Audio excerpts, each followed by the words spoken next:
Assalamualaikum friends, today I will discuss how to fix invalid license error in Android games problem.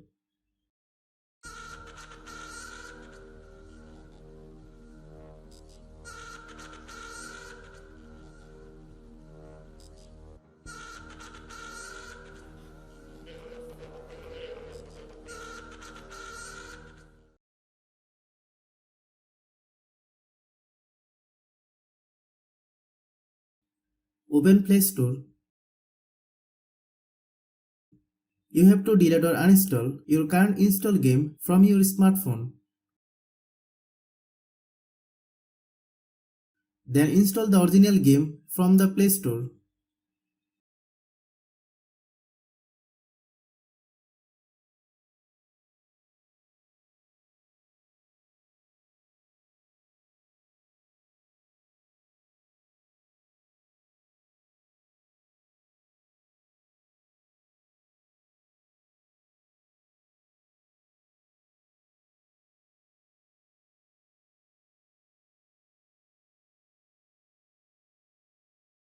Thanks for watching.